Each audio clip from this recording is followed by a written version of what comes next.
Well, the first thing I'd say about the budget is that I think it should have really have been cancelled. There's barely a number in the Red Book other than the change in fuel duty, which is offset by essentially a tax on future pensioners in the form of shareholders of oil companies, that's greater than the equivalent of 1/6 of a penny change in income tax. And it seems that the main function of the budget, as far as George Osborne was concerned in his public statement on the television last night, was to have another excuse to sort of have a rhetorical bash at corporate Britain in a sort of perverse attempt to change the climate of opinion against enterprise, which I don't think actually helps his party. And the opening and closing remarks in George Osborne's speech didn't bode very well. He talked about a budget for making things, a budget that supported manufacturing, and then he closed with the words, "We want the words made in Britain.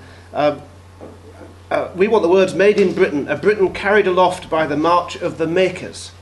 In other words, the Chancellor of the Exchequer wanted the message to go out that this was a budget for the 9% of the economy involved in manufacturing, and not about the 74% of the economy which is involved in producing services. The government's rhetoric was really about picking winners, stuffing teddy bears is in, producing credit derivative swaps is out.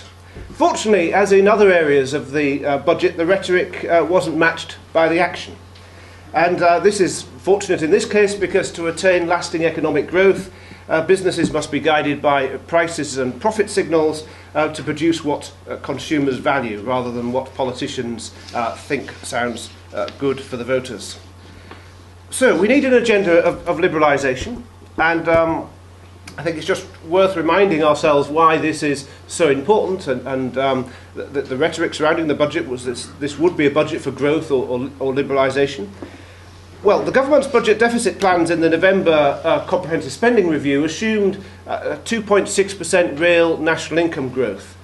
The plans would be completely endangered if growth were significantly lower. If output growth were, for example, 1.5% over the next 5 years, then debt stabilisation will not be achieved by 2016. And indeed, the country has suffered from a number of supply shocks in the last 2 or 3 years, some of them government imposed, some of them due to external factors, and this doesn't seem to have been allowed for properly in the growth forecasts. Also, real national income fell dramatically in the wake of the crash, and in any boom and bust scenario, whatever the cause of that boom and bust scenario, you get a serious misallocation of economic resources.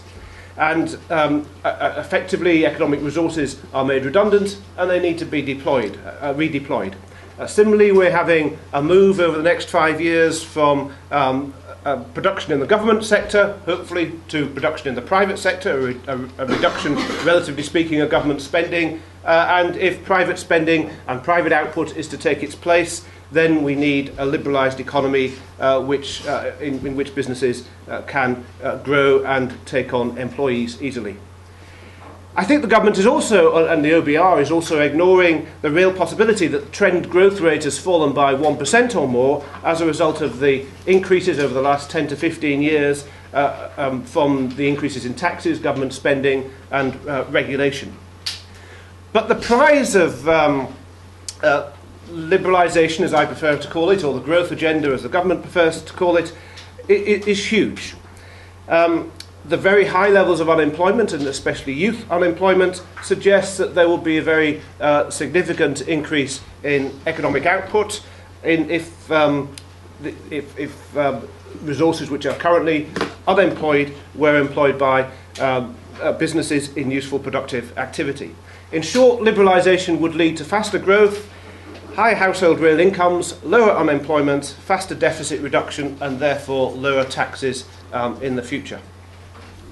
And we should also bear in mind one of the lessons from the 1980s, which is that as you have restructuring of the economy, people are made redundant from those occupations in which their skills are greatest, and they have to move into other occupations. If those unemployed resources are not re-employed rapidly, their skills tend to deteriorate, and short-term frictional unemployment turns into very long-term structural and indeed permanent unemployment. The longer people are unemployed, the more risky it is for firms to employ them. So a key plank of liberalisation must be to reduce the risks and artificial barriers to employment. So how does the reality of the budget stack up against the rhetoric? Because in many of these respects the rhetoric was quite good. Well, firstly, 100 pages are being cut from the tax code in a process of tax simplification, which was trumpeted by the Chancellor. Secondly, employment regulations costing £350 million are being dropped. There will be a moratorium on new business regulation for businesses with fewer than 10 employees for 3 years. And there will apparently be a liberalisation of the planning system and a special scheme of government guarantees to help fund house deposits for young people. And the main two tax measures were that the basic tax threshold is going to be increased by about 8%, and there will be a reduction in corporation tax, the corporation tax rate by 2%, and announcements have been made of further reductions before the end of the Parliament. And by the end of the Parliament, the corporation tax rate should only be 22%, 2% above the basic rate of income tax. And I think it is worth noting that if the corporation tax rate is cut to 20%, then there are huge gains, both in principle and in practice, from a simplification of the tax system and aligning of the rate of taxation of profits with the rate of taxation of income. But unfortunately, the reality is a bit less promising than the rhetoric. The UK tax code is about 11,500 pages long, and the budget measures will only cut it by 1%, and indeed other budget measures will almost certainly add to the tax code. In addition, the problem with most tax reliefs is not that they add a few more pages to Tolly's, but that they distort economic activity, and the tax reliefs that are being abolished are either trivial, such as that for Angostura bitters, which is only produced by one company, or could no longer be claimed because they were time limited, such as the special relief surrounding Millennium gifts. Regulations imposed since 1998 cost businesses £90 billion a year. The budget moves are a drop in the ocean compared with that. They represent just 0.4% of that cost. Indeed, the British Chambers of Commerce estimated that the employment regulations, which will be imposed next year alone, will cost businesses £24 billion over the course of the remainder of this Parliament. Again, I'm afraid £350 million is a drop in the ocean here. And similarly with small businesses, there's no rolling back of regulation, simply an exemption from new regulation. The planning proposals, a bit sketchy on the detail there, but they appear to only apply to areas where building is already permitted. These proposals will be welcome, they'll simplify administrative procedures and so on, but they won't help reduce the pressure on house prices and commercial rents, which are in this country just completely out of line with any other developed country. In turn, the government's plan to guarantee deposits will not reduce the real cost of buying a house, but simply means that the taxpayers are guaranteeing part of the loan. Unless planning supply is liberated considerably, then any of these sorts of measures to help buyers simply feed into higher prices for other buyers.